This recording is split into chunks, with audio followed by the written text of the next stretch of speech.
Hello my dear friends, ನಾನು ನಿಮ್ಮ ಶ್ರೀಗಂಧ ಫ್ರಮ್ ವೈಟ್ ಕಾಮರ್ಸ್. ನಾನು ನಿಮಗೆ ಪ್ರೀವಿಯಸ್ ವಿಡಿಯೋಲಿ ಕ್ಯಾಪಿಟಲ್ ಬಜೆಟಿಂಗ್ ಅಂದ್ರೆ ಏನು ಮತ್ತೆ ಕ್ಯಾಪಿಟಲ್ ಬಜೆಟಿಂಗ್ ಅಲ್ಲಿ ಒಟ್ಟು ಎಷ್ಟು ಮೆಥಡ್ಸ್ ಇದೆ ಅಂತ ನಾನು ನಿಮಗೆ ಪ್ರೀವಿಯಸ್ ವಿಡಿಯೋಲಿ ತಿಳಿಸಿದ್ದೆ. ಹಾಗೆಯೇ ನೀವು ಸ್ಟಾರ್ಟಿಂಗ್ ಥಿಯರಿ ವಿಡಿಯೋ ನೋಡಿಲ್ಲ ಅಂತಂದ್ರೆ ಮೇಲ್ಗಡೆ ಕಾಣ್ತಿರೋ ಐ ಕಾರ್ಡ್ ಅಲ್ಲಿ ಲಿಂಕ್ ನ ಪ್ರೊವೈಡ್ ಮಾಡಿರ್ತೀನಿ, ಮಿಸ್ ಮಾಡದೆ ವಿಡಿಯೋನ ನೋಡಿ. ಹಾಗೆಯೇ ನಾನು ಇವತ್ತಿನ ವಿಡಿಯೋಲಿ ಟ್ರೆಡಿಷನಲ್ ಡಿಸ್ಕೌಂಟಿಂಗ್ ಮೆಥಡ್ಸ್ ಅಲ್ಲಿ ಏನಿದೆ, ಟ್ರೆಡಿಷನಲ್ ಡಿಸ್ಕೌಂಟಿಂಗ್ ಮೆಥಡ್ ಅಲ್ಲಿ ಫಸ್ಟ್ ಮೆಥಡ್ ಯಾವ್ದಿದೆ, ಪೇ ಬ್ಯಾಕ್ ಪೀರಿಯಡ್ ಮೆಥಡ್ ಅಲ್ಲಿ ಪ್ರಾಬ್ಲಮ್ ಮತ್ತೆ ಫಾರ್ಮುಲಾಸ್ ನಾನು ನಿಮಗೆ ವಿಡಿಯೋ ಮುಖಾಂತರ ಎಕ್ಸ್ಪ್ಲೈನ್ ಮಾಡ್ಕೊಡ್ತೀನಿ. ಹಾಗೆ ಫ್ರೆಂಡ್ಸ್, ವಿಡಿಯೋ ಶುರು ಮಾಡೋಣ. ವಿಡಿಯೋ ಶುರು ಮಾಡೋಕ್ಕಿಂತ ಮುಂಚೆ ನೀವು ನಮ್ಮ ಚಾನಲ್ಗೆ ಸಬ್ಸ್ಕ್ರೈಬ್ ಆಗಿಲ್ಲ ಅಂತಂದ್ರೆ ಬೇಗ ಸಬ್ಸ್ಕ್ರೈಬ್ ಆಗಿ, ಹಾಗೆ latest updates bell icon miss ಮಾಡದೆ ಪ್ರೆಸ್ ಮಾಡಿ. ಜೊತೆಗೆ ನೀವು ನನ್ನ ಇನ್ಸ್ಟಾ ಮತ್ತೆ ಟೆಲಿಗ್ರಾಮ್ ಅಲ್ಲಿ ಕೂಡ ಫಾಲೋ ಮಾಡಬಹುದು, ಡಿಸ್ಕ್ರಿಪ್ಷನ್ ಲಿಂಕ್ ಇದೆ. ಹಾಗೆ ನಿಮಗೆ ಕಂಟೆಂಟ್ ಅಲ್ಲಿ ಡೌಟ್ ಇತ್ತು ಅಂದ್ರೆ ಕಮೆಂಟ್ ಬಾಕ್ಸ್ ಅಲ್ಲಿ ಕಮೆಂಟ್ ಮಾಡಿ, ಇಲ್ಲ ಅಂತಂದ್ರೆ ಇನ್ಸ್ಟಾ ಮತ್ತೆ ಟೆಲಿಗ್ರಾಮ್ ಅಲ್ಲಿ ಕಾಂಟ್ಯಾಕ್ಟ್ ಮಾಡಿ, ನಾನು ನಿಮಗೆ ಖಂಡಿತವಾಗ್ಲೂ ತಿಳಿಸ್ಕೊಡ್ತೀನಿ.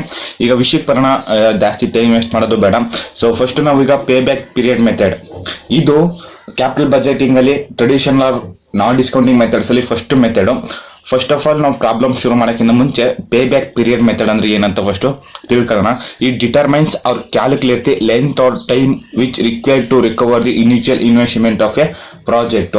ಸೊ ಜಸ್ಟ್ ಏನಿದು ಪೇ ಬ್ಯಾಕ್ ಪೀರಿಯಡ್ ಮೆಥಡ್ ಏನಂತಂದ್ರೆ, ಫಾರ್ ಎಕ್ಸಾಂಪಲ್ ನೀವೊಂದು ಇನ್ವೆಸ್ಟ್ಮೆಂಟ್ ಮಾಡಿರ್ತೀರಾ ಅಂತ ಅನ್ಕೊಳ್ಳಿ. ಫಾರ್ ಎಕ್ಸಾಂಪಲ್ ನೀವು ಇನ್ವೆಸ್ಟ್ಮೆಂಟ್ ಮಾಡಿರ್ತೀರಾ 5 ಇಯರ್ಸ್ಗೆ ಒಂದು ಪ್ರಾಜೆಕ್ಟ್ ಮೇಲೆ ನಿಯರ್ ಅಬೌಟ್ 3 ಲ್ಯಾಕ್ನ ಇನ್ವೆಸ್ಟ್ಮೆಂಟ್ ಮಾಡಿರ್ತೀರ. ಸೊ ಈ ಇನ್ವೆಸ್ಟ್ಮೆಂಟ್ ಅಮೌಂಟು, ನೀವೇನು ಅಮೌಂಟ್ನ ಇನ್ವೆಸ್ಟ್ ಮಾಡಿರ್ತೀರ,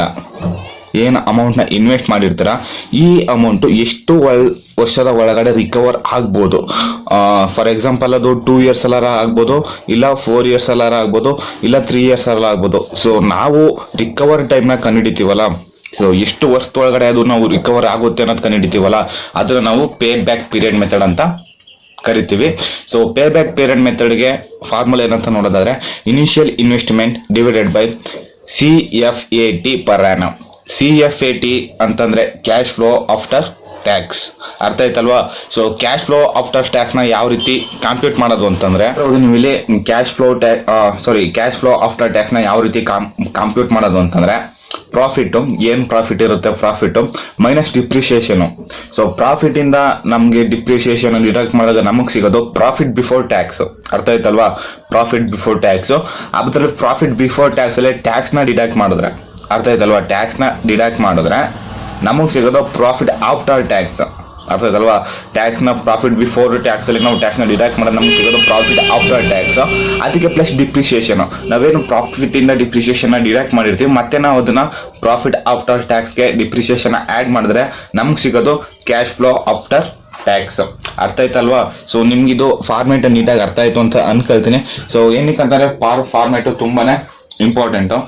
ಫಾರ್ಮೆಟ್ ಅಲ್ಲಿ ಪ್ರತಿ ಸರಿನೂ ಅಂದ್ರೆ ಕೆಲವೊಂದು ಟೈಮ್ ಅಲ್ಲಿ ಫಾರ್ಮೆಟ್ ಪ್ರಕಾರ ಕೊಡ್ಬೋದು ಪ್ರಾಬ್ಲಮ್, ಇಲ್ಲ ಅಂತಂದ್ರೆ ಕೆಲವು ಕೇಸ್ಗಳಿದೆ, ಆ ಕೇಸ್ನು ಕೂಡ ನಾನು ನಿಮ್ಗೆ ಯಾವ್ಯಾವ ಮೆಥಡ್ ಮತ್ತೆ ಯಾವ ಕೇಸ್ ಇದೆ ಅಂತ ಕೂಡ ನಾನು ನಿಮ್ಗೆ ಈಗ ತಿಳಿಸ್ಕೊಡ್ತೀನಿ. ನೋಡ್ತಾ ಇರ್ಬೋದು ನೀವು ಇಲ್ಲಿ different cases of pay back period method. ನಿಮ್ಗೆ ಯಾವ್ಯಾವ ಟೈಪ್ಸ್ ಅಲ್ಲಿ ಪ್ರಾಬ್ಲಮ್ ನ ಕೊಡ್ಬೋದು, ಪೇ ಬ್ಯಾಕ್ ಪೀರಿಯಡ್ ಮೆಥಡ್ ಅಲ್ಲಿ ಯಾವ್ಯಾವ ಟೈಪ್ಸ್ ಅಲ್ಲಿ ನಿಮ್ಗೆ ಪ್ರಾಬ್ಲಮ್ ನ ಕೊಡ್ಬೋದು ಅಂತ ನೋಡೋದಾದ್ರೆ, ಒಂದು ಯೂನಿಫಾರ್ಮ್ CFAT ಅಂದ್ರೆ cash flow after tax uniform ಆಗಿರೋದು, ಮತ್ತೆ ಡಿಫ್ರೆನ್ಷಿಯಲ್ CFAT, ಅರ್ಥ ಆಯ್ತಲ್ವಾ? ಡಿಫ್ರೆನ್ಷಿಯಲ್ CFAT ಅಂದ್ರೆ cash flow after tax variety ಆಗಿರೋದು, ಮತ್ತೆ profit after tax but profit after depreciation but before tax. ಏನಂತಂದ್ರೆ ಡಿಪ್ರಿಸಿಯೇಷನ್ ಆಲ್ರೆಡಿ ಡಿಡಕ್ಟ್ ಮಾಡಿರ್ತಾರೆ, ಆದ್ರೆ ಟ್ಯಾಕ್ಸ್ ನ ಡಿಡಕ್ಟ್ ಮಾಡಿರಲ್ಲ. Next profit before depreciation and tax, ಏನಿದಿರುತ್ತೆ ಪ್ರಾಫಿಟ್ ಬಿಫೋರ್ ಮತ್ತೆ ಡಿಪ್ರಿಸಿಯೇಷನ್ ಮತ್ತೆ ಟ್ಯಾಕ್ಸ್ ನ ಕೂಡ ಡಿಡಕ್ಟ್ ಮಾಡಿರಲ್ಲ. ಸೊ ಆ ಕೇಸಸ್ ಇದ್ದಾಗ ಯಾವ ರೀತಿ ಪ್ರಾಬ್ಲಮ್ ಸಾಲ್ವ್ ಮಾಡೋದು ಅಂತ ನೋಡೋಣ.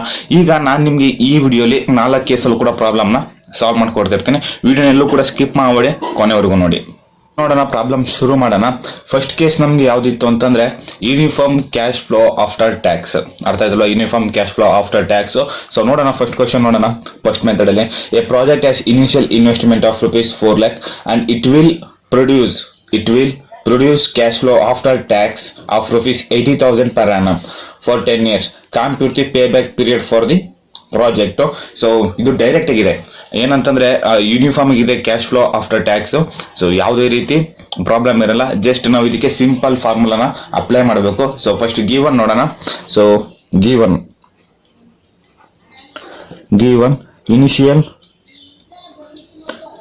ಇನಿಷಿಯಲ್ ಇನ್ವೆಸ್ಟ್ಮೆಂಟ್ ಅಂದ್ರೆ IA ಅಂತ ಹಾಕಿರ್ತೀನಿ. ಇನಿಷಿಯಲ್ ಇನ್ವೆಸ್ಟ್ಮೆಂಟ್ ಎಷ್ಟಿದೆ? 4 lakh ಇದೆ,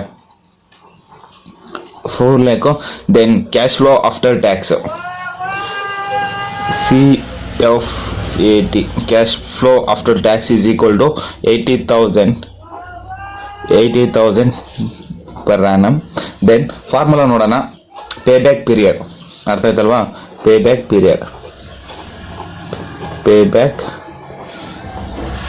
period is equal to initial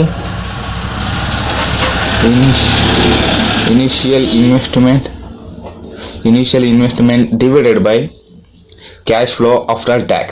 Cash flow after tax is equal to 4 lakh divided by 80,000. 4 lakh divided by 80,000 is equal to 5 years.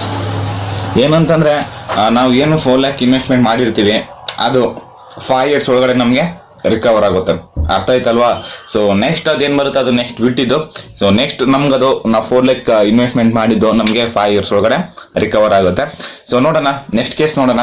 Next case ನಮಗೆ ಅಲ್ಲಿ ಇದರಲ್ಲಿ ಇದ್ದಿದ್ದು ನೆಕ್ಸ್ಟ್ ಕೇಸ್ ಯಾವ್ದಿತ್ತು ಅಂತಂದ್ರೆ ನೋಡ್ತಾ ಇರೋದು ನೀವು ಇಲ್ಲಿ ಡಿಫರೆನ್ಷಿಯಲ್ CFAT ಅಂತಂದ್ರೆ ವೆರೈಟಿಯಾಗಿ ಏನಾದ್ರು ಅಂದ್ರೆ ಅಮೌಂಟ್ ವೇರಿ ಆದಾಗ ಕ್ಯಾಶ್ ಫ್ಲೋ ಆಫ್ಟರ್ ಟ್ಯಾಕ್ಸ್ ಅಲ್ಲಿ ಏನಾದ್ರು ಅಮೌಂಟ್ ವೇರಿ ಆದಾಗ ಪ್ರಾಬ್ಲಮ್ನ ಯಾವ ರೀತಿ ಸಾಲ್ವ್ ಮಾಡೋದು ಅಂತ ನೋಡೋಣ. ಸೆಕೆಂಡ್ ಕೇಸಲ್ಲಿ ಇವಾಗ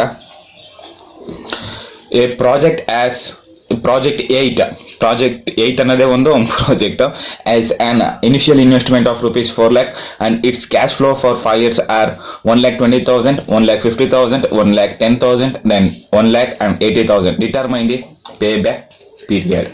ಅರ್ಥ ಆಯ್ತಲ್ವಾ? ಸೊ ಈ ರೀತಿ ಪ್ರಾಬ್ಲಮ್ನ ಕೊಟ್ಟಾಗ ನೀವು ಯಾವ ರೀತಿ ಪ್ರಾಬ್ಲಮ್ನ ಸಾಲ್ವ್ ಮಾಡಬೇಕು ಅಂತಂದ್ರೆ ಫಸ್ಟು ನಮ್ಗೇನಿದೆ ಅದನ್ನ ಇಯರ್ಸ್ ಮತ್ತೆ CFAT ಮೀನ್ ಕ್ಯಾಶ್ ಫ್ಲೋ ಆಫ್ಟರ್ ಟ್ಯಾಕ್ಸ್ ಅಂತ ಕಾಲಮ್ ಅಲ್ಲಿ ಫಸ್ಟ್ ಬರ್ಕೊಳ್ಳೋಣ.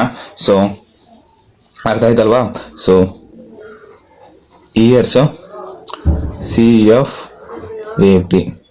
ಸೊ ನೋಡೋಣ ಇಯರ್ಸ್ ಯಾವ ರೀತಿ ಪೇಬ್ಯಾಕ್ ಪೀರಿಯಡ್ ಕಂಡುಹಿಡಿಯೋದು, ಯಾವ ರೀತಿ ಪೇಬ್ಯಾಕ್ ಪೀರಿಯಡ್ನ ಕಂಪ್ಲೀಟ್ ಮಾಡೋದು ಅಂತ ನೋಡೋದಾದ್ರೆ ಇದು differential cash flow after tax ಇರೋದ್ರಿಂದ ಫಸ್ಟ್ ನಾವು ಕ್ಯುಮ್ಯುಲೇಟಿವ್ ಕ್ಯಾಶ್ ಫ್ಲೋ ಆಫ್ಟರ್ ಟ್ಯಾಕ್ಸ್ನ ಕಂಪ್ಲೀಟ್ ಮಾಡಬೇಕಾಗತ್ತೆ. ಸೊ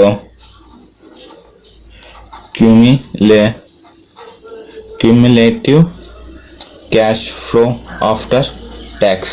ಈ cumulative cash flow after tax ಯಾವ ರೀತಿ ಕಂಪ್ಲೀಟ್ ಮಾಡೋದು ಅಂತಂದ್ರೆ ಸೊ ಏನು ಅಮೌಂಟ್ ಇದೆ ಫಸ್ಟ್ ಇಯರ್ದು ಅದನ್ನು ಹಾಗೆ ಬರ್ಕೊಳ್ಳಿ. ಸೊ 1,20,000 ಯಾವುದು ಏನು ಅಮೌಂಟ್ ಇರುತ್ತೆ ಅದನ್ನು ಹಾಗೆ ಬರ್ಕೊಳ್ಳಿ. ನೆಕ್ಸ್ಟು ಇದನ್ನು ನಾವು ಎಲ್ಲಕ್ಕೂ ಕೂಡ್ತಾ ಹೋಗೋಣ. ಸೊ ಏನು ಅಮೌಂಟ್ ಬರುತ್ತೆ ಅದನ್ನು CFAT ಎಲ್ಲನೂ ಕೂಡ ಕೂಡ್ತಾ ಹೋಗೋಣ. 1,20,000 plus 1,50,000 is equal to 2,70,000. 2,70,000. Then 2,70,000 plus 1,10,000 is equal to 3,80,000. Then 3,80,000 plus 1 lakh is equal to 4,80,000. 4,80,000 and then 4,80,000 plus 80,000 is equal to 5,60,000. ಅರ್ಥ ಆಯ್ತಲ್ವಾ? ಸೊ ಇವಾಗ ನೀವು ಕ್ಯುಮ್ಯುಲೇಟಿವ್ ಕ್ಯಾಶ್ ಫ್ಲೋ ಆಫ್ಟರ್ ಟ್ಯಾಕ್ಸ್ನ ಕಂಪ್ಲೀಟ್ ಮಾಡಿದ್ದೀರಾ. ಇದಾದ್ಮೇಲೆ ನೀವು ಡೈರೆಕ್ಟ್ ಫಾರ್ಮುಲಾ ಹಾಕೊಳ್ಳೋದಲ್ಲ. ಏನಂತಂದ್ರೆ ನಮಗೆ ಇಲ್ಲಿ 5,60,000 ಸಿಕ್ಕಿದೆ, ಸೊ ಅದು ಇನಿಷಿಯಲ್ ಇನ್ವೆಸ್ಟ್ಮೆಂಟು, ಆ ರೀತಿ ನೀವು ಇಲ್ಲಿ ಕಂಪ್ಲೀಟ್ ಮಾಡೋಕ್ಕಾಗಲ್ಲ. ಇಲ್ಲಿ ನಮ್ಗೆ ಇನಿಷಿಯಲ್ ಇನ್ವೆಸ್ಟ್ಮೆಂಟ್ ಎಷ್ಟಪ್ಪ ಇದೆ? 4 lakh ಇದೆ ಅಲ್ವಾ? ಸೊ ಇನಿಷಿಯಲ್ ಇನ್ವೆಸ್ಟ್ಮೆಂಟ್ ನಮಗೆ 4 lakh ಇದೆ. ಇಲ್ಲಿ ನೋಡೋಣ ನಮ್ಗೆ ಇಲ್ಲಿ 4 lakh ಯಾವ ಇಯರ್ಲಿ ರಿಕವರ್ ಆಗ್ತಿದೆ ಅಂತ. ಅರ್ಥ ಆಯ್ತಲ್ವಾ? ಸೊ ನೋಡೋಣ 3 years ಅಲ್ಲಿ 3,80,000 ರಿಕವರ್ ಆಗಿದೆ. ಅರ್ಥ ಆಯ್ತಲ್ವಾ? 3 years ತನಕ 3,80,000 ರಿಕವರ್ ಆಗಿದೆ. ಆದರೆ 4th year ಬಂದಾಗ 4 lakh ಇಂತ ಜಾಸ್ತಿ ಹೋಗಿದೆ. ಮೀನ್ 80,000 ಇನ್ನ ಜಾಸ್ತಿನೇ ಹೋಗಿದೆ. ಅರ್ಥ ಆಯ್ತಲ್ವಾ? ಸೊ ನಮಗೆ ಬೇಕಾಗಿರೋದು 4 lakh ಬೇಕು. ಸೊ ನಮ್ಗಿಲ್ಲಿ 3,80,000 3 years ಅಲ್ಲಿ ರಿಕವರ್ ಆಗಿದೆ. ಅದನ್ನು ಪಕ್ಕಕ್ಕೆ ಇಡೋಣ. 4th year ಅಲ್ಲಿ ನಮ್ಗೆ ಇನ್ನ ಉಳಿದಿದ್ದ ಬ್ಯಾಲೆನ್ಸ್ ಎಷ್ಟು? ಅರ್ಥ ಆಯ್ತಲ್ವಾ? ಸೊ ನೋಡೋಣ ಯಾವ ರೀತಿ ಸಾಲ್ವ್ ಮಾಡೋದಂತ. ಸೊ ನಮಗೆ ಆಕ್ಚುಯಲ್ ಇನಿಷಿಯಲ್ ಇನ್ವೆಸ್ಟ್ಮೆಂಟ್ ಇರೋದು initial investment is equal to 4 lakh. 4 lakh. ಅರ್ಥ ಆಯ್ತಲ್ವಾ? ಯಾವ್ದು ಕಂಪೇರ್ ಫಾರ್ ಕ್ಯುಮ್ಯುಲೇಟಿವ್ ಫ್ರೀಕ್ವೆನ್ಸಿ. ಅರ್ಥ ಆಯ್ತಲ್ವಾ? ನಾವೀಗ ಕಂಪೇರ್ ಮಾಡಬೇಕು. ನಮ್ಗೆ ಇಲ್ಲಿ 3,80,000 3 years ಅಲ್ಲಿ ರಿಕವರ್ ಆಗ್ತಿದೆ. ಸೊ ಅದನ್ನ 3 years ಅಂತ ಹಾಕೊಳ್ಳೋಣ. 3 years ಅಂತ ಹಾಕೊಳ್ಳೋಣ. ಆದರೆ 3 years ಅಲ್ಲಿ ನಮಗೆ 3,80,000 ರಿಕವರ್ ಆಗಿದೆ. 3,80,000 ರಿಕವರ್ ಆಗಿದೆ. ಬಟ್ ನಮಗೆ ಆಕ್ಚುಯಲ್ ಇನಿಷಿಯಲ್ ಇನ್ವೆಸ್ಟ್ಮೆಂಟ್ ಬೇಕಿರೋದು 4 lakh. ಅರ್ಥ ಆಯ್ತಲ್ವಾ? 4 lakh. ಸೊ ನೋಡೋಣ 4 lakh ಇಂದ 3,80,000 ಡಿಡಕ್ಟ್ ಮಾಡಿ. 4 lakh ಇಂದ 3,80,000 ಡಿಡಕ್ಟ್ ಮಾಡಿದಾಗ ನಮ್ಗೆ ಸಿಗೋದು 20 20,000. ಅರ್ಥ ಆಯ್ತಲ್ವಾ? ನಮ್ಗೆ 20,000 ಎಲ್ಲಿ ಯಾವಾಗ ರಿಕ್ವೈರ್ ಮಾಡಬೇಕು? ನಾವು 4th ಇಯರ್ಲಿ ನಮಗೆ total cash flow after tax ಆಗಿರೋದು 1 lakh. ಅರ್ಥ ಆಯ್ತಲ್ವಾ? ಕ್ಯಾಶ್ ಫ್ಲೋ ಆಫ್ಟರ್ ಟ್ಯಾಕ್ಸ್ ಆಗಿರೋದು 1 lakh. ನಮಗೆ ಇದು 12 ಮಂತ್ಸ್ಗೆ. ಅರ್ಥ ಆಯ್ತಲ್ವಾ? ಇದು 12 ಮಂತ್ಸ್ಗೆ 1 lakh ಆದರೆ 20,000 ಆಗಕ್ಕೆ ಎಷ್ಟು ಮಂತ್ಸ್ ಹಿಡಿಯುತ್ತೆ ಅನ್ನೋದನ್ನ ನಾವೀಗ ಕಂಡುಹಿಡಿಬೇಕು. ಅರ್ಥ ಆಯ್ತಲ್ವಾ? ಜಸ್ಟ್ ಸಿಂಪಲ್ ಇದನ್ನ ಯಾವ ರೀತಿ ಕಂಪ್ಲೀಟ್ ಮಾಡೋದು ಅಂತಂದ್ರೆ 1 lakh ಈಕ್ವಲ್ ಟು ಆದರೆ 12 ಮಂತ್ಸ್ಗಾದ್ರೆ then what will be for 20,000. So take in cross multiplication is equal to 20,000 into 12 divided by 1 lakh. ಅರ್ಥ ಆಯ್ತಲ್ವಾ? So total 2.4 months. ನಾವು 20,000 ಅರ್ನ್ ಮಾಡೋಕ್ಕೆ ಟೋಟಲ್ ನಮಗೆ 2.4 ಮಂತ್ಸ್ ಬೇಕಾಗುತ್ತೆ. ಅರ್ಥ ಆಯ್ತಲ್ವಾ? ಹಾಗೇನೆ ಇದು ಮಂತ್ಸ್ ಎಲ್ಲ ಆಯ್ತು. ಇದು 20,000 ನಾವು ಕಂಡುಹಿಡಿದಿದ್ದು ಏನಕ್ಕೆ ಅಂತಂದ್ರೆ ನಾವು ಇಲ್ಲಿ 3,80,000 ಆಲ್ರೆಡಿ ರಿಕವರ್ ಆಗಿದೆ. 3,80,000 ಆಲ್ರೆಡಿ 3 years ರಿಕವರ್ ಆಗಿದೆ. ಬಟ್ ಇನ್ನು 20,000ಗೆ ನಾವು ಕಂಡುಹಿಡಿದಿರೋದು. ಸೊ ಇದನ್ನ 0.4 ಅದನ್ನ ಹಾಗೆ ಬಿಟ್ಬಿಡಿ. ಏನಂತಂದ್ರೆ ಅದು 0.5 ಆಯ್ತಂದ್ರೆ 3 ಮಂತ್ಸ್ಗೆ ಹಾಕೊಳ್ಳೋಣ. ಬಟ್ ಇಲ್ಲಿ 0.4 ಇರೋದ್ರಿಂದ ಅದನ್ನ ನೀವು ಕನ್ಸಿಡರ್ ಮಾಡಕ್ ಹೋಗ್ಬೇಡಿ. ಟೋಟಲ್ ನಮಗೆ ಇನಿಷಿಯಲ್ ಇನ್ವೆಸ್ಟ್ಮೆಂಟ್ 4 lakh ಇದ್ದಾಗ ನಮ್ಗೆ ಅದು 4 lakh ರಿಕವರ್ ಆಗೋಕ್ಕೆ ಬೇಕಾಗಿರೋ time 3 years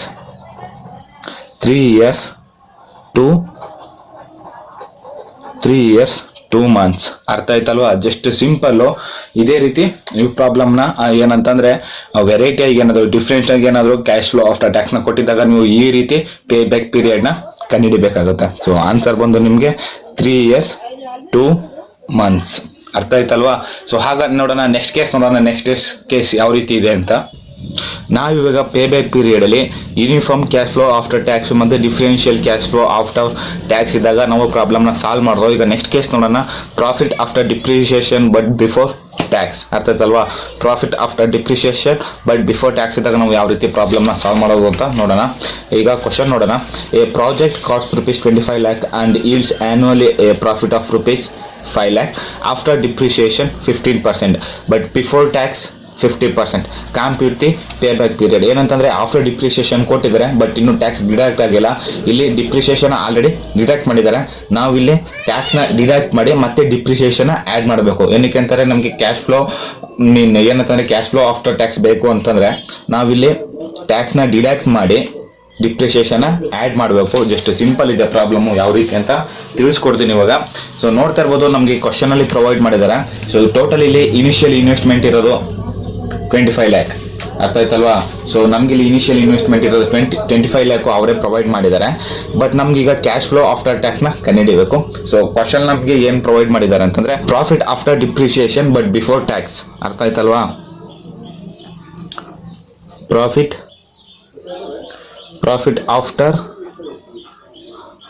after dep but before tax ಎಷ್ಟಿದೆ? 5 lakh ಇದೆ. ನೀವು ಈ ರೀತಿ ಪ್ರಾಬ್ಲಮ್ ಮಾಡಬೇಕಾದ್ರೆ ಸೊ ಕಾಲಮ್ ಹಾಕೊಂಡು ಮಾಡಿ. ಸೊ ನಾನು ಅದೇ ರೀತಿ ಮಾಡ್ತಾ ಇದ್ದೀನಿ. ನೀವು ಕೂಡ ಎಕ್ಸಾಮಲ್ಲಿ ಆ ರೀತಿ ಮಾಡಕ್ ಹೋಗ್ಬೇಡಿ. ಮೈನಸ್ ಟ್ಯಾಕ್ಸ್ ಎಷ್ಟಿದೆ? ಟ್ಯಾಕ್ಸು 50% ಇದೆ ಅಲ್ವಾ? ಸೊ 5 lakh ಮೇಲೆ 50% ಮಾಡಿದಾಗ ನಮಗೆ ಸಿಗೋದು ಟೋಟಲ್ ಆಗಿ 2,50,000. ನಾವೀಗ ಇದನ್ನ ಡಿಡಕ್ಟ್ ಮಾಡೋಣ. 2,50,000. ಅರ್ಥ ಆಯ್ತಲ್ವಾ? ನೆಕ್ಸ್ಟ್ ನಮ್ಗೀಗ ಏನಿದು ಪ್ರಾಫಿಟ್ ಆಫ್ಟರ್ ಟ್ಯಾಕ್ಸ್ ಇತ್ತು. ಪ್ರಾಫಿಟ್ ಆಫ್ಟರ್ ಟ್ಯಾಕ್ಸ್ ನಮಗೆ ಪ್ರೊವೈಡ್ ಆಯಿತು. ಇದಕ್ಕೆ ನಾವು ಇವಾಗ ಡಿಪ್ರಿಸಿಯೇಷನ್ ಆ್ಯಡ್ ಮಾಡಬೇಕಾಗುತ್ತೆ. ಏನಕ್ಕೆ ಅಂತಂದರೆ ನಮಗೆ ಕ್ಯಾಶ್ ಫ್ಲೋ ಆಫ್ಟರ್ ಟ್ಯಾಕ್ಸ್ ಬೇಕು ಅಂತಂದ್ರೆ ನಾವು ಡಿಪ್ರಿಸಿಯೇಷನ್ ಆ್ಯಡ್ ಮಾಡೋಕ್ಕಾಗುತ್ತೆ. ಪ್ಲಸ್ ಡಿಪ್ರಿಸಿಯೇಷನ್ ಎಷ್ಟಿದೆ? 15% ಅಲ್ವಾ? 15% ಆನ್ ಇನಿಷಿಯಲ್ ಇನ್ವೆಸ್ಟ್ಮೆಂಟ್ ಎಷ್ಟಿದೆ? 25 lakh. ಸೊ ನೋಡೋಣ ಎಷ್ಟು ಬರುತ್ತೆ ಅಂತಂದ್ರೆ 3,75,000 ಬರುತ್ತೆ. 3,75,000 ಬರುತ್ತೆ. ಸೊ ಎರಡನ್ನೂ ಕೂಡ ಆ್ಯಡ್ ಮಾಡಿದಾಗ ನಮಗೆ ಸಿಗೋದು 6,25,000. 6,25,000 ಈ ಅಮೌಂಟು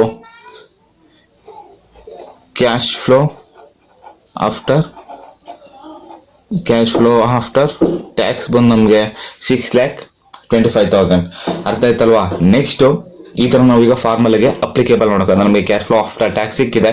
ನೆಕ್ಸ್ಟ್ ಇದನ್ನು ನಾವು ಫಾರ್ಮುಲಾಗೆ ಅಪ್ಲೈ ಮಾಡೋಣ. So pay back period,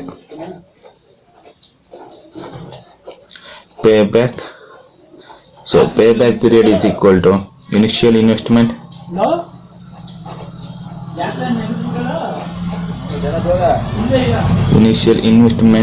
divided by CF 18. So 25 lakh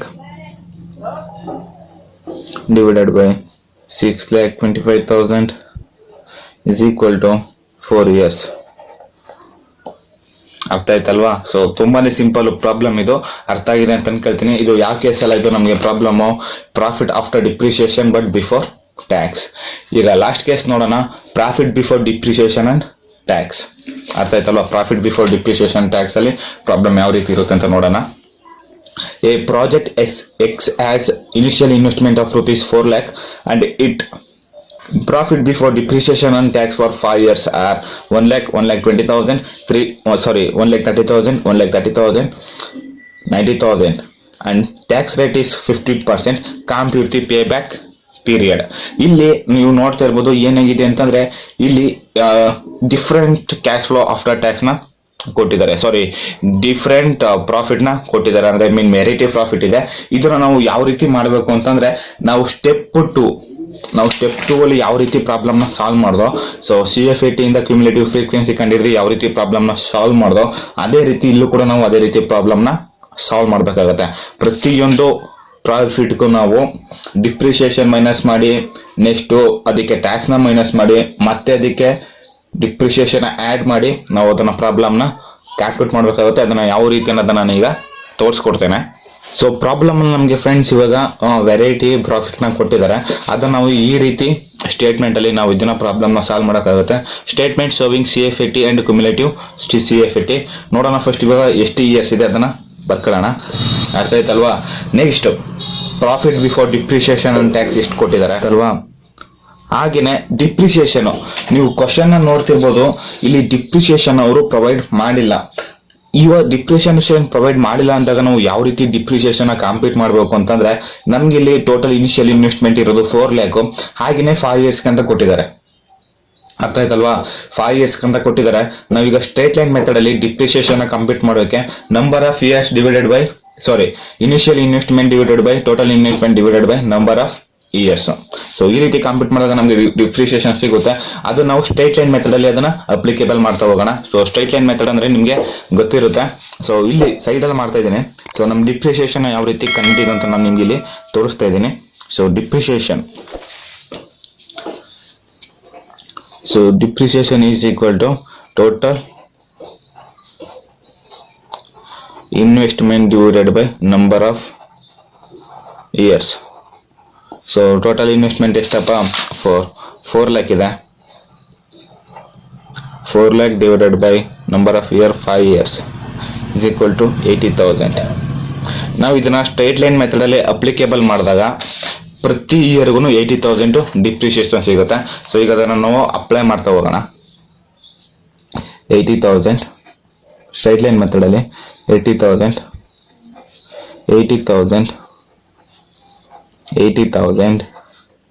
here also 80,000. Then profit before tax. ನಾವೀಗ profit before depreciation and tax ಇಂದ ಡಿಪ್ರಿಸಿಯೇಷನ್ ಡಿಡಕ್ಟ್ ಮಾಡಿದಾಗ ನಮಗೆ ಸಿಗೋದು ಪ್ರಾಫಿಟ್ ಬಿಫೋರ್ ಟ್ಯಾಕ್ಸ್. ಅರ್ಥ ಆಯ್ತಲ್ವಾ? ಸೊ ಎಷ್ಟಿದೆ? 20,000. ದೆನ್ ಇಯರ್ 40,000, 50,000, ಇಲ್ಲೂ ಕೂಡ 50,000. So 1,30,000 deduct 80,000 is equal 50,000. ಇಲ್ಲೂ ಕೂಡ 10,000. ಅರ್ಥ ಆಯ್ತಲ್ವಾ? ಸೊ ಇದು ಡಿಪ್ರಿಸಿಯೇಷನ್ ಡಿಡಕ್ಟ್ ಮಾಡಿ ನಮ್ಗೆ ಸಿಕ್ಕಿರೋದು ಪ್ರಾಫಿಟ್ ಬಿಫೋರ್ ಟ್ಯಾಕ್ಸ್. ಅರ್ಥ ಆಯ್ತಲ್ವಾ? Next profit after tax. ಇದರಿಂದ ನಾವು ಟ್ಯಾಕ್ಸ್ ನ ಡಿಡಕ್ಟ್ ಮಾಡಬೇಕಾಗುತ್ತೆ. ಈ ಅಮೌಂಟ್ ಇಂದ ನಾವು ಟ್ಯಾಕ್ಸ್ ನ ಡಿಡಕ್ಟ್ ಮಾಡಬೇಕಾಗುತ್ತೆ. ಸೊ ಈ ಟ್ಯಾಕ್ಸ್ ಎಷ್ಟಪ್ಪ ಕೊಟ್ಟಿದ್ದಾರೆ? 50%. ಟ್ಯಾಕ್ಸ್ ನ 50% ಪ್ರೊವೈಡ್ ಮಾಡಿದ್ದಾರೆ. ಸೊ ಸಿಂಪಲ್ ಆಗಿ ಇಲ್ಲಿ ತೋರಿಸ್ತೀನಿ ಯಾವ ರೀತಿ ಟ್ಯಾಕ್ಸ್ ನ ಕಂಡಿಡಿದು ಅಂತ. ಸೊ ಒಂದಕ್ಕೆ ಮಾತ್ರ ಮಾಡ್ತೀನಿ, ನೆಕ್ಸ್ಟ್ ನೀವು ಮಿಕ್ಕಿದ್ ನೀವು ಮಾಡ್ಕೋಬೇಕು. ಸೊ 20,000 ಇದೆ ಅಲ್ವಾ? ಇಲ್ಲಿ 20,000 ಇದೆ. ಪ್ರಾಫಿಟ್ ಬಿಫೋರ್ ಟ್ಯಾಕ್ಸ್ 20,000 ಇದೆ. ಫುಲ್ ಟ್ಯಾಕ್ಸ್ 20,000 ಇದೆ ಇಂಟು 50% ಎಷ್ಟು ಬರುತ್ತೆ is equal to 10,000. Then 20,000 minus 10,000 is equal to 10,000. So profit after tax is equal to 10,000. So ಇದೇ ರೀತಿ ನೀವು ಎಲ್ಲದಕ್ಕೂ ಕೂಡ ಕಂಪ್ಯೂಟ್ ಮಾಡ್ಕೊಳ್ಬೇಕಾಗುತ್ತೆ. ಕನ್ಫ್ಯೂಸ್ ಆಯಿತು ಅಂತಂದರೆ ನೋಡೋಣ. ಸೊ ಪ್ರಾಫಿಟ್ ಆಫ್ಟರ್ ಟ್ಯಾಕ್ಸ್ 20,000 50,000 ಮಾಡಿದ್ರೆ 10,000. ಸೊ ಡೈರೆಕ್ಟ್ ಮಾಡಿದಾಗ 10,000 ಸಿಗುತ್ತೆ. ಇಲ್ಲೂ ಕೂಡ 20,000 ಸಿಗುತ್ತೆ. ಇಲ್ಲೂ ಕೂಡ 25,000 ಸಿಗುತ್ತೆ. ಇಲ್ಲೂ ಕೂಡ ಅಷ್ಟೇ 25,000 ಸಿಗುತ್ತೆ. ಇಲ್ಲೂ ಕೂಡ 5,000 ಪ್ರಾಫಿಟ್ ಆಗುತ್ತೆ. ಇದು ಪ್ರಾಫಿಟ್ ಆಫ್ಟರ್ ಟ್ಯಾಕ್ಸ್. ನಾವು ಟ್ಯಾಕ್ಸ್ನ ಡಿಡಕ್ಟ್ ಮಾಡಿ ಏನು ಸಿಕ್ಕಿದೆ ಅಮೌಂಟು ಅದನ್ನಷ್ಟೇ ನಾವು ಬರೆದಿದ್ದೀವಿ. ಸೊ ನೀವು ಕಾಂಪಿಟೇಷನ್ ಬೇಕು ಅಂತಂದರೆ ನಾನು ಇಲ್ಲಿ ಒಂದು ಎಕ್ಸಾಂಪಲ್ ತೋರಿಸ್ತೀನಿ, ನೀವು ಆ ರೀತಿ ಕಾಂಪಿಟೇಟ್ನ ಮಾಡ್ಕೊಳ್ಬೋದು. ಅರ್ಥ ಆಯ್ತಲ್ವಾ? ಹಾಗೆಯೇ ನೀವು ಫಾರ್ಮೆಟ್ನ ನೋಡ್ಬೋದು. ಯಾವುದಕ್ಕೆ ಅಂತಂದರೆ ನೀವು ಫಾರ್ಮೆಟ್ನ ನೀವು ಇಲ್ಲಿ ನೋಡ್ತಾ ಇರ್ಬೋದು. ನಮ್ಗೆ ಇವಾಗ ಪ್ರಾಫಿಟ್ ಆಫ್ಟರ್ ಟ್ಯಾಕ್ಸ್ ಸಿಕ್ಕಿದೆ. ನೆಕ್ಸ್ಟ್ ನಮಗೆ cash flow after tax CFAT ಬೇಕು ಅಂತ ನಾವು ಈಗ ಡಿಪ್ರಿಸಿಯೇಷನ್ ಆ್ಯಡ್ ಮಾಡ್ತಾ ಹೋಗ್ಬೇಕಾಗತ್ತೆ. ನಮಗೆ ಡಿಪ್ರಿಸಿಯೇಷನ್ ಎಲ್ಲಿದೆ? ಇಲ್ಲಿದೆ. ಸೊ ಇದಕ್ಕೆ ಇದು ಮತ್ತೆ ಇದನ್ನು ನಾವು ಆ್ಯಡ್ ಮಾಡ್ತಾ ಹೋಗ್ಬೇಕಾಗತ್ತೆ. ಸೊ ಅಲ್ವಾ CFAT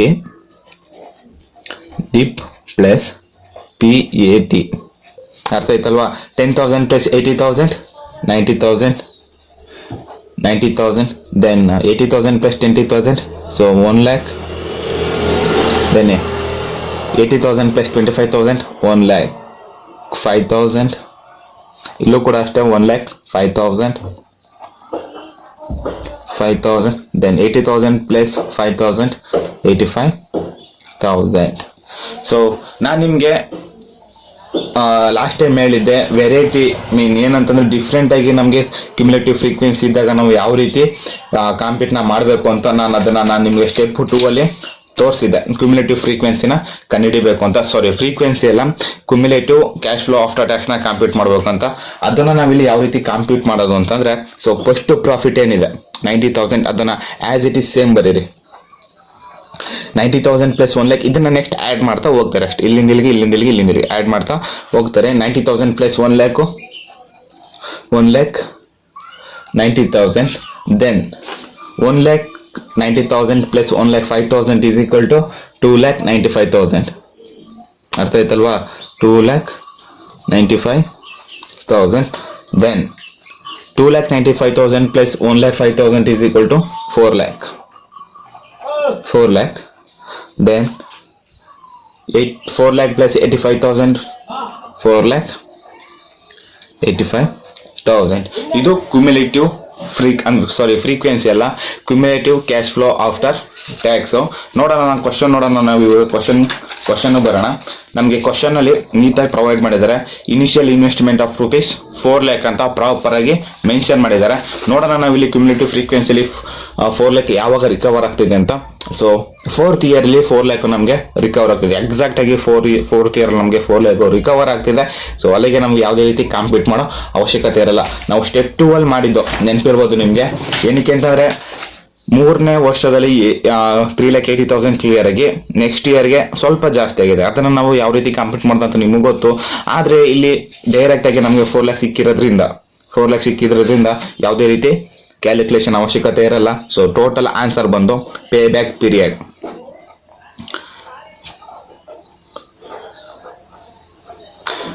is equal to 4 years. 4 years ಅಲ್ಲಿ 4 lakh ಅದು ರಿಕವರ್ ಆಗುತ್ತೆ. ಇನ್ ಕೇಸ್ ಏನಾದರೂ ನಮ್ಗೆ ಇನಿಷಿಯಲ್ ಇನ್ವೆಸ್ಟ್ಮೆಂಟು 4,50,000 ಇತ್ತು ಅಂತ ಅನ್ಕೊಳ್ಳೋಣ. 4,50,000 ಇತ್ತು ಅಂತ ಅನ್ಕೊಳ್ಳೋಣ. ಅವಾಗ ನಮ್ಗೆ ಇಲ್ಲಿ ಕ್ಯಾಲ್ಕುಲೇಷನ್ ಸ್ವಲ್ಪ ಪ್ರಾಬ್ಲಮ್ ಆಗ್ಬೋದು. ಆದರೆ ಇದೆಲ್ಲ ಸೇಮ್ ಇರುತ್ತಲ್ವಾ. ಸೊ ನಾನು ಎಕ್ಸಾಂಪಲ್ ಕೊಡ್ತಾ ಇರೋದು ಏನಕ್ಕೆ ಅಂತ ನಿಮಗೆ ಕನ್ಫ್ಯೂಸ್ ಆಗ್ಬಾರ್ದು ಅಂತ. ಸೊ ಆ ರೀಸನಿಂದ ಹೇಳ್ತಾ ಇದ್ದೀನಿ. ಇನ್ ಕೇಸ್ ಆಫ್ ಏನಾದರೂ ನಮಗೆ ಇನಿಷಿಯಲ್ ಇನ್ವೆಸ್ಟ್ಮೆಂಟು 4,50,000 ಇದ್ರೆ, in case initial investment is equal to 4,50,000 ಇತ್ತು ಅಂತ ಅನ್ಕೊಳ್ಳಿ. 4,50,000 ಇತ್ತು ಅಂತ ಅನ್ಕೊಳ್ಳಿ. ಬಟ್ ನೆಕ್ಸ್ಟು ನಮ್ಗಿಲ್ಲಿ ನೋಡೋಣ, 4th ಇಯರ್ಗೆ ನಮ್ಗಿಲ್ಲಿ ಕ್ಯಾಲ್ಕುಲೇಷನ್ ಆಗಿರೋದು 4 lakh ಅಲ್ವಾ. ಸೊ 4th ಇಯರ್ ಹಾಗೆ ಬರೋಣ. ನೆಕ್ಸ್ಟು ನಮ್ಗಿನ್ನ ಎಷ್ಟು ರಿಕವರ್ ಆಗಬೇಕು? 4,50,000 50,000 ಬೇಕು ಅಂತಂದ್ರೆ ನಮಗೆ 4th ಇಯರ್ಗೆ 4 ಲ್ಯಾಕ್ ಆಗಿದೆ. ಇನ್ನು ನಮಗೆ 50,000 ರಿಕವರ್ ಆಗಬೇಕು. ಹಾಗೆಯೇ 5th ಇಯರಲ್ಲಿ ಟೋಟಲು 12 ಮಂತ್ಸ್ಗೆ 85,000 ಪ್ರಾಫಿಟ್ ಆಗಿದೆ. ಅರ್ಥ ಆಯ್ತಲ್ಲ? 12 ಮಂತ್ಸ್ಗೆ 85,000 ಆಗಿದೆ ಅಂತಂದರೆ ಇನ್ನು 50,000 ಆಗೋಕ್ಕೆ ಎಷ್ಟು ಮಂತ್ ಒಳಗಡೆ ಅದು 50,000 ಆಗುತ್ತೆ ಅಂತ ನಾವಿಲ್ಲಿ ಕಂಪ್ಯೂಟ್ನ ಮಾಡಬೇಕಾಗುತ್ತೆ. ಅರ್ಥ ಆಯ್ತಲ್ವಾ? ಕಂಪ್ಯೂಟ್ನ ಮಾಡಬೇಕಾಗುತ್ತೆ. ಜಸ್ಟ್ ಸಿಂಪಲ್ಲು ಯಾವ ರೀತಿ ಅಂತಂದರೆ 85,000 ಬಂದು 12 ಮಂತ್ಸ್ಗಾದರೆ what will be for 50,000. So take on cross multiplication 6 lakh ಆಗುತ್ತೆ divided by 85,000. 85,000 is equal to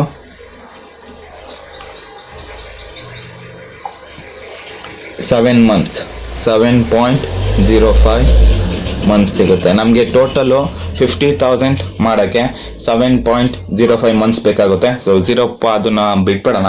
so total ನಮಗೆ ಇನಿಷಿಯಲ್ ಇನ್ವೆಸ್ಟ್ಮೆಂಟ್ ಏನಾದರೂ 4,50,000 ಇದ್ದಾಗ ಪೇ ಬ್ಯಾಕ್ ಪೀರಿಯಡ್ ಎಷ್ಟಾಗುತ್ತೆ ಅಂತಂದರೆ 4 years 7